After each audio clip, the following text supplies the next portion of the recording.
होलिका दहन। तो आज हम किसकी कहानी जानेंगे? होलिका दहन। होलिका दहन क्यों मनाया जाता है और हर साल हम क्यों दहन करते हैं होलिका का, ठीक है? तो हम ये स्टोरी के बारे में जानेंगे। तो एक राजा थे हिरण्यकश्यप। कौन थे राजा? हिरण्यकश्यप। बहुत ही क्रूर और बहुत ही एवरेज राजा थे। वो बहुत अत्याचार करते थे और क्या करते थे, वो चाहते थे कि सब मेरी पूजा करें। किसकी पूजा करें? मेरी।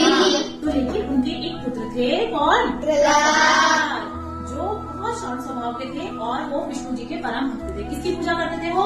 विष्णु भगवान। हाँ, लेकिन हिरण्यकश्यप को ये बात बिल्कुल भी पसंद नहीं आई।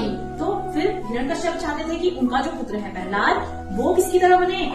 मेरे की तरह, हिरण्यकश्यप की तरह। तो हिरण्यकश्यप को बहुत गुस्सा आया इस बात पे कि प्रहलाद किसकी पूजा करते हैं? विष्णु की पूजा करते हैं और उनकी तरह नहीं बन रहे हैं। तो इस बात पे उन्होंने क्या करा, उनकी एक बहन थी। कौन थी? हिरण्यकश्यप की बहन कौन थी? होलिका, जिसको क्या वरदान प्राप्त था कि आग में नहीं जल सकती। तो फिर हिरण्यकश्यप ने होलिका से क्या कहा कि तुम क्या करो, क्या कहते हैं, तुम क्या करो, प्रहलाद को अपनी गोद में बैठाओ और प्रहलाद को क्या कर दो, जला दो या भस्म कर दो, ठीक है? क्योंकि होलिका को क्या वरदान प्राप्त था, वो आग में नहीं जल सकती, ठीक है? फिर उसके बाद होलिका ने क्या करा, होलिका ने क्या करा कि प्रहलाद को अपनी गोद में बैठाया और आग की लपटों के बीच में बैठ गई। आग की लपटों के बीच में बैठ गई क्योंकि होलिका ने सोचा कि मैं तो जलूंगी नहीं, ठीक है?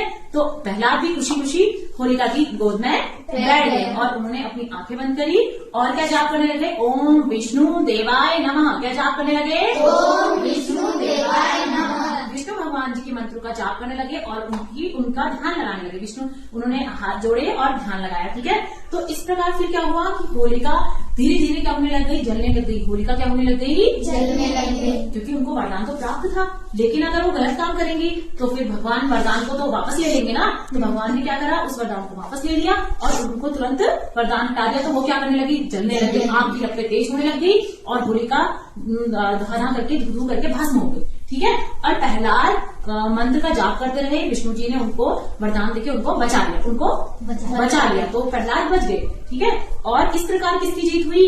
भगवान की और अच्छाई की जीत हुई। तो इस कहानी से तुम लोगों ने क्या सीखा बच्चों, बताओ? बुराई पर अच्छाई की जीत। Very good. हिरण्यकश्यप के पुत्र का नाम क्या था? प्रहलाद। बहन का नाम क्या था? होलिका। होलिका को क्या वरदान प्राप्त था? कि वह जल नहीं सकती थी। इस कहानी से हमें क्या शिक्षा मिलती है? बुराई पर